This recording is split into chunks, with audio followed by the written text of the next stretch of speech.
అధ్యక్షులు పూజలు గౌరవనీయులు మన విద్యాసాగరరావు గారిని మాట్లాడాల్సిందిగా కోరుచున్నాను.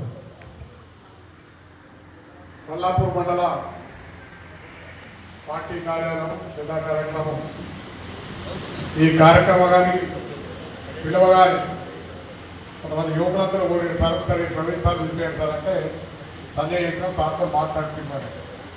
ప్రవీణ్ సార్ నేను రాజకీయ నాయకుడు కంటే ఎస్పీ గారు అంటే ఇప్పటికసారి ఎస్పీ గారు మాట్లాడాలి. ఎప్పుడు ఇక్కడ వారు ఇక్కడ కరీంనగర్ జిల్లాలో వేసుకున్నప్పుడు నేను చెప్పిస్తున్నాను ఎంతో సంవత్సరాలప్పుడు మీకు తెలిసినంత movement area Naxal movement area ఇక పోలీసులు ఏదైనా మనం వచ్చినా ఇక మాకు నెక్స్ట్ ఉంటే కదా వాళ్ళకు బయట భక్తులు వాళ్ళతో కలిసి ఉంటే మనం అప్పుడు అందుకోసం దాంతో అప్పటి నుంచి ఒక మంచి పటిష్టమైన నా మనిషిగా ఆయన అనుకున్నది ఏదంటే చేయాలి, న్యాయమైన పని చేయాలని.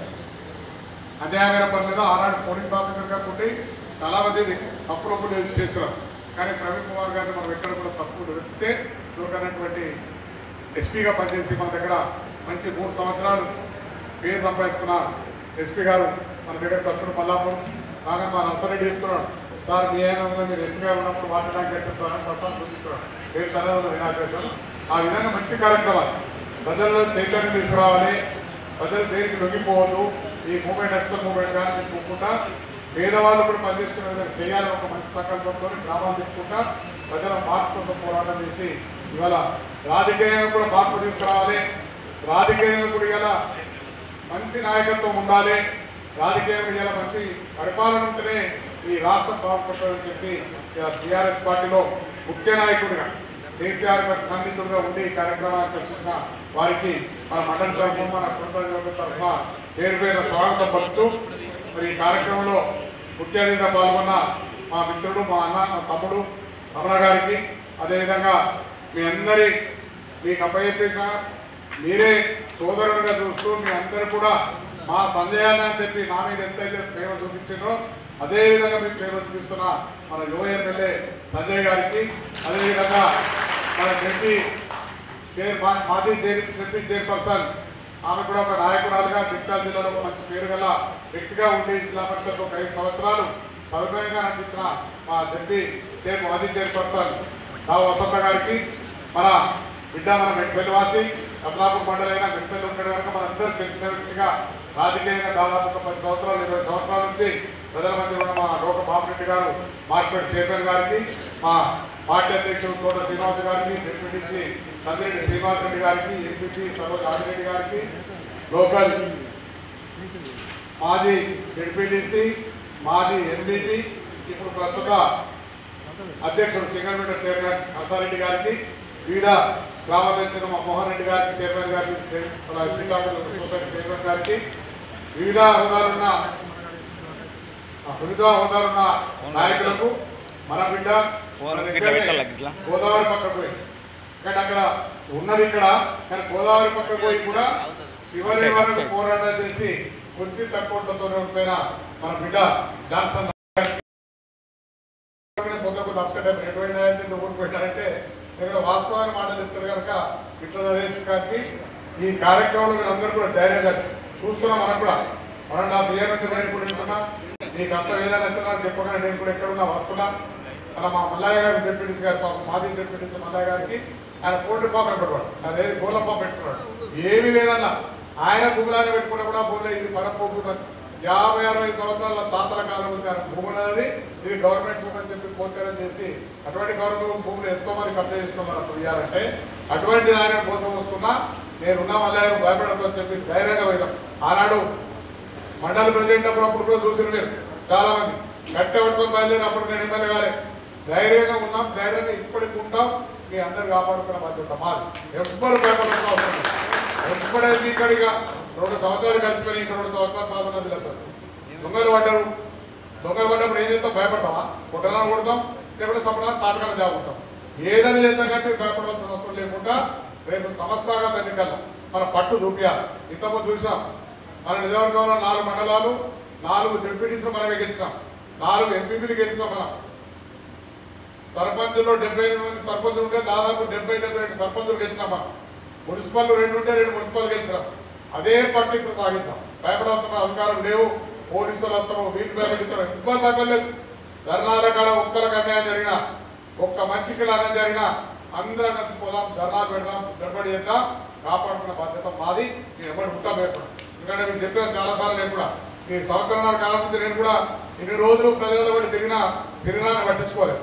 అంటే రిపేర్ చేయించుకోవడానికి కూడా మనం మీకోసం ఉండాలి, వీళ్ళందరూ గెలిపించుకోవాలి. నేను మళ్ళా ఎప్పుడు తిరిగి పాత మన ఏదైతే మన పాత పార్టీ ఉన్నదో ఆ పాత పార్టీ అందరూ కూడా మీరు గెలిపించినని ఇవాళ మన 4 మండలాల్లో 2 మున్సిపాల్లో మన జెండా ఎగరాయాలని చెప్పి కొంచెం రిపేర్ చేసుకుంటా మీకు ఎక్కువ అందుబాటులో లేకుండా పోయినా ఇప్పుడు ఆగస్టు 1 నుంచి మీతోనే ఉంటాం. సంస్థాగత ఎన్నికల్లో మీ ఏమడి ఉండి ప్రతి ఊరికి తిరుగుతాం. ఏదైతే నా కొరకు నేను ఎట్లా తిరిగినో, సంజయ్ కోసం ఎట్లా తిరిగినో, మీ అందరి కోసం కూడా మాకు కష్టపడి తిరిగి మీ అందరికి గెలిపించుకున్న బాధ్యత మాకు. కానీ మీ అందరూ కోరేది ఒకటే, మరి ఒక్కొక్క ఊళ్ళో సర్పంచ్ కావాలనుకుంటాం మన పార్టీ నుంచి. మీరే కూర్చోండి, అధిష్టాన వర్గం నేను తీసుకురా చెప్పా, మీ ఊళ్ళో మీరే కూర్చోండి. ఈ వీళ్ళు ఒకళ్ళ సర్పంచ్ అయిదాం, ఒకళ్ళు ఎంపీటీసీ అయిదాం, ఒకళ్ళు సింగల్ విండో పోదాం అని చెప్పి మీరే కూర్చొని మాట్లాడుకొని మన శత్రువు ఒకటే, మన శత్రువు మనకు కాదుగా, మన పార్టీలో మనకు శత్రువుగా కాదు, మనం ఉంటాం. తిన్నా తాగినా మనమే. కానీ ఎదుటోని దృష్టిలో పెట్టి వారిని కథ చేయాలంటే వీళ్ళు ఎందుకు ఎక్కుతారు అని చెప్పి మనమే కూర్చొని మాట్లాడుకొని చెప్పి సార్ మా ఊరు నుంచి సర్పంచ్గా గిలం పెడతాం సార్, ఎంపీటీసీగా గిలం పెడతాం సార్, మండలం నుంచి డెప్యూటీసీగా గిలం పెడతాం సార్, మేము గెలిపించుకుంటామని చెప్పి మీరు డైరెక్ట్ రావాలి. పెడతారు మన పిల్లలు, మనం గెలుపుతారు. ఇలా నువ్వు మా పాటలకు రాలని ఇంటావని పాటలు కొన్న వాళ్ళందరూ ఏమన్నది పిచ్చోళ్ళ మీద చూడు, కొంత రోజులు బట్టలు చెప్పుకుంటారు. పార్టీలకు వెళ్ళి మన దగ్గర ఉండి పార్టీ పదవులు అనుభవించి అన్ని విధాలు రాబట్టి పోయడం వల్ల మీరే చూస్తారు సార్. మీరు అన్నమాట యాడ లోపల పిచ్చోడు ఎట్టుకోకుండా దగ్గర పరిస్థితి వస్తుంది. ఏముండదు, గుర్తు పెట్టుకొని ఇచ్చి పెడతారు. వాళ్ళు తీసుకుపోయాక కూర్చొని పెడతారు కదా, పక్కేదైతే ఏది కాదు. అటువంటి వాళ్ళు దేనికి ఆశపడి కాంట్రాక్ట్ వస్తేమో, లేకపోతే ఎవరైనా బిల్లు వస్తేమో, ఎవరికి వస్తున్నాయో దేశంలో మా దగ్గర రూపాయలు బిల్లు లేదు. ముఖ్యమంత్రి చెప్పుకుంటున్నాడు, ఢిల్లీ పోతేనే చెప్పలేదని చూస్తున్నాడు. ఎవరైనా ఏ ముఖ్యమంత్రి చెప్పినా, మనం ఉన్న రాష్ట్రాలలో ఏ ముఖ్యమంత్రి అన్నా నేను ఢిల్లీ పోయి ప్రధానమంత్రి దగ్గరికి పోతే చెప్పులతో వచ్చినట్టు చూస్తున్నాను, చెప్పలేకపోతానని చెప్పే పరిస్థితి ఇవాళ రూపాయి బిల్లు లేడు, అదే లేవు. అదే మన ప్రభుత్వం ఉన్నప్పుడు చూసాం, బిల్లు ఆగలేదు ఎక్కడ కూడా. చివరికి ఎప్పుడైతే కరోనా వచ్చిందో కొంత జాప్యం బిల్లు అయిపోయినాయి. కానీ ఎప్పుడప్పుడు బిల్లు తీసుకొచ్చుకున్నాం, ఎప్పుడప్పుడు అభివృద్ధి చేసుకున్నాం, ఎక్కడ కూడా ఆగకుండా ఇలా రైతు బంద్ చేసాం. ఇప్పుడు ఎప్పుడు ఎత్తుకుంటున్నాడు ప్రపంచంలో ఎక్కడ లేని విధంగా మోడీ అత్తడా కేసీఆర్ అత్తడా నేను వేసిన రైతు బంధు మనం చేయలేదా? రైతు బంధు మనం వేయలేదా? కరోనా అప్పుడు కూడా రైతు బంధు వచ్చిందా లేదా చెప్పిన రైతు బంధు ఎప్పుడన్నా ఆగినామా? రాబోయే ఎప్పుడు వెళ్తుంటే మనం మే జూన్లోనే పడుతుండే. ఎందుకంటే జూన్గా వర్షాలు పడతాయి, జూలైలో వర్షాలు స్టార్ట్ అవుతుంది కనుక రైతుకు అండగా ఉండాలని చెప్పి ముఖ్యమంత్రి ఆలోచన. ఏ రైతు పోయి అడగలే, ఏ నాయకుడు పోయి చెప్పలే రైతు బంధు. ఆయన ఒక స్వయాన రైతు కనుక రైతు చిరుకు పడ్డదంటే నెత్తుకోకునే పరిస్థితి ఉంటుంది. చిరుకు పడ్డదంటే అప్పుల కోసం తిరుగుతారు. అటువంటిది కాదు, మనమే రైతు బంధు ఇవ్వాలని చెప్పి మొదలు 5,000 నుంచి 10 సంవత్సరానికి 10,000 రూపాయలు 2 పంటలు ఇచ్చిన వ్యక్తి ఎవరు అంటే ప్రపంచంలో కానీ భారతదేశంలో కానీ పెట్టింది ఒక కేసీఆర్. రైతు గురించి ఆలోచించడంలో కేసీఆర్ ఎవరు ఆలోచించాలి? మొన్న కొట్టుకుని దప్పులు కొట్టుకొని పెద్దారా మీటింగ్ పెట్టి హైదరాబాద్లో నేను తప్పు ఇవ్వలేదు, ప్రధానమంత్రి అంతగా ఈ కేసీఆర్ అంతా కొట్టిపోతున్న వాళ్ళు మేము ఇవ్వకపోతారా? మేము అందించడం మేము కావాలని పాపం ఒక్కగారు ఇచ్చుడు ఇక్కడ తయారు పెట్టుకుంటారు. ఉన్నాయి ఇక్కడ ఉన్నారు కదా, ఇక్కడ ఉన్న నాయకులంతా ఎప్పుడు ఎవరు దొరుకుతారు, ఏ పోలీసులు పట్టుకుపోదామా, మా దగ్గర పైసలు ముందేద్దామా, మీ దగ్గర వచ్చిద్దామా, పుష్కర్ డాక్టర్ని పట్టుకుందామా, బొరడ్ డాక్టర్ని పట్టుకుందాం, వాళ్ళ ఆలోచనతో కదే. మనం అన్నామా 10 ఏళ్ళు ప్రభుత్వం ఉన్నాం, 10 ఏళ్ళు మన ప్రభుత్వం ఉన్నది. కానీ ఒక్కరైనా మనం వారిని పట్టించినామా? మీరే చెప్పండి. వాడు ఎస్ఐప్పుడు ఇచ్చిపోయినాం, ఎస్ఐ గారు సిఐ గారు పోనేవాడు మొత్తాడు.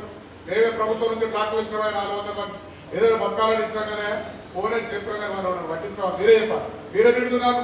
అటు మనోడు కాదు సార్, మన కోటేలు అరే పోనా గంగరవాళ్ళ మీకు సమయం కోటేశారు. మీరు కూడా ఆ విధంగా సిస్టమ్ తయారు చేసిన తప్పు లేని కార్యకర్తలుగా దిగ్గజ కార్యకర్తలుగా మనం 25 ఏళ్ళ నుంచి వెంబడి నా ఎవడున్నారు కనుక మీరు వాడు తయారు చేసుకోండి. తప్పులని జరగదు ఎక్కడ ఆ విధంగా ఇస్తాం. ఇప్పుడు ఎవరు విషయం కొడుతున్నాడు? మా నడాలి, మీరు నడాలి. కాంగ్రెస్ వాళ్ళు నడవాలి, టీఆర్ఎస్ నడవద్దు. ఎవరు వచ్చారు? బీజేపీ నడుతుంది, కాంగ్రెస్ వాళ్ళు నడుస్తుంది. ఒక టీఆర్ఎస్ పద్మాలు చెప్పినా మీరు కూడా చాలా మంది వస్తారు. ఓపిక పడదాం, 2 ఏళ్ళు ఏదో గల్యోగాల్లో దానికి బతుకుతాం. 2 ఏళ్ళు 3 ఏళ్ళ తర్వాత మన ప్రభుత్వం వస్తుంది తప్పక. మీ అందరి ఆశీస్సులతో ప్రజలను కలడం అయింది కనుక అప్పుడు చూసుకున్నామని చెప్పారు. కానీ నాకు కూడా మనసు బాగా అనిపించింది. ఆ మంచితనం కూడా బాగా చెడ్డదైతేమో మీకు అన్యాయం చేసేమో ఫీల్ అయిపోయాడు. మీరు ఆ బ్రిడ్జ్ పెడితే వేరే వాళ్ళందరూ లేవకుండా చెప్తారు. ఇప్పటికీ ఓడి కనిపించకపోతుండేది కొద్దంతరా కుట్రంతరా తింటంతరం కూడా మీ అందరి సంజాయించి ఎక్కడ కొట్టడానికి మీరు తొక్కుడు రానప్పటికీ వెళ్తే ఇవరకు ఎప్పుడు కూడా తొక్కుడు పడిపోతుంది.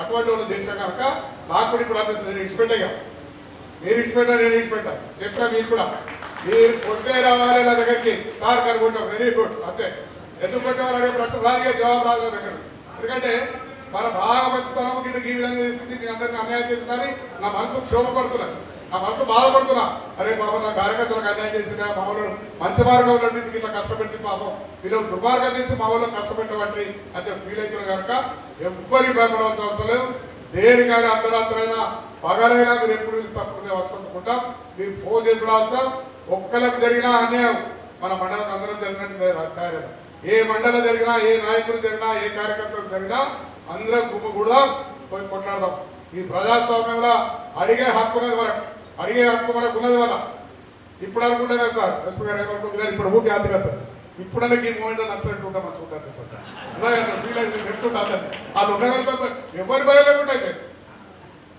అధికారులకు భయం లేదు ప్రజలకు భయం లేదు ఎవరు భయం వాళ్ళు ఏ విధంగా అయితే ప్రజాస్వామ్యం కోరుకుంటా వీళ్ళ కోరుకుని ఒకటే ఈ ఎన్నికల్లో ఏ సర్పంచ్ నిల్చున్నా ఏ ఎంపీటీ నిల్చున్నా ఐక్యంగా నేనే నిల్చున్నా నేనే సర్పంచులు పెట్టినా మామూలుగా నేనే ఛాన్స్ ఇచ్చినాయా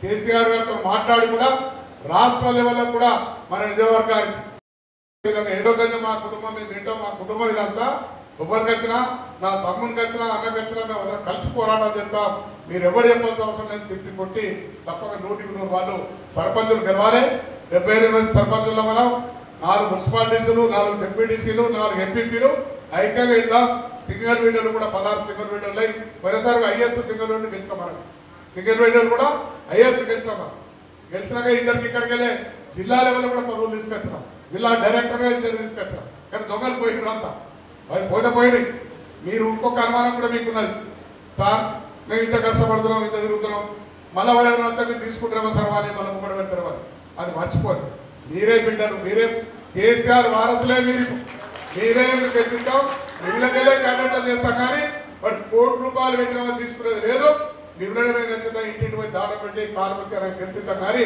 అది మర్చిపోయి ఇప్పుడు ఉన్నవాళ్ళు పార్టీ కష్టంలో ఓడిపోయినా కానీ రాష్ట్రంలో పార్టీ అధికారం లేకున్నా మేమున్నా చెప్పి ధైర్యంగా సైనికులు ఎవరైతే ఉన్నారో మీరే నాయకత్వం అని చెప్పి నేను చెప్తున్నా ఎవరు తీసుకుని వచ్చట్లేదు మీరెవరైనా చెప్పి మా ఊరి లాభం లేదు సార్ మా ఎప్పటి తిరుగుతా ఉంటున్నాడు మీరు దోలుకు వస్తే ఓకే అంతేగాని మేము పిలిచి మాత్రం మీ మీద రుద్దాం ఇక మీరు కలుపుకోరాయని చెప్పి మీరందరూ దూరం ఎప్పుడైనా వస్తున్నారు లేదు తోడు వచ్చినదే ఓడిపోయిన సార్ తప్పైతే కాలు మొక్కిన కాలంతో కట్టుకోకూడదు బిడ్డ ఇది వచ్చిన అక్కడ ఉన్న నాయకులను పట్టుకో ఉన్న నాయకులు చెప్తే కదా నాకు మాట్లాడతా కానీ అప్పటిదాకా మాట్లాడని చెప్పాం ఎవరితో మాట్లాడకుండా మీ నాయకత్వం చేస్తామని చెప్పి తెలియజేసుకుంటూ మంచి ఈ కార్యక్రమానికి మన ముఖ్యంగా మా ప్రవీణ్ కుమార్ గారు మా ఎస్పీ గారు వచ్చును చాలా ఆనందంగా ఎందుకంటే ఆయన ఎస్పీ ఉన్నప్పుడు చాలా దగ్గర ఉంటే కనుక మళ్ళీ ఒకసారి మల్లాపూర్ మండలానికి వచ్చి ఇదంతా వరకు తెలిసిన ప్రాంతం అప్పుడు ఇదంతా ఏది పోలీస్ స్టేషన్ వేరు చేశారు పోలీస్ స్టేషన్ లేకుంటే సారా ఉన్నప్పుడే పోలీస్ స్టేషన్ ఇక్కడ మల్లాపూర్లో పోలీస్ స్టేషన్ ఓపెన్ చేశారు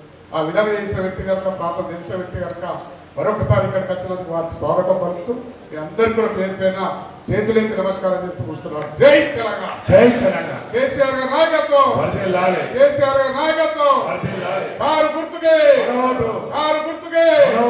రేపటి నుంచి నడవాలిగా ఇంకా పెట్టగా ఇప్పుడు మన క్యాబినెట్ మీటింగ్ అయితే ఏం చెప్తున్నాడో మరి 15 చెప్తున్నాడో కానీ ఇంకా బిసబిసనే మంచిదే ఉండదు ఎప్పుడు కానీ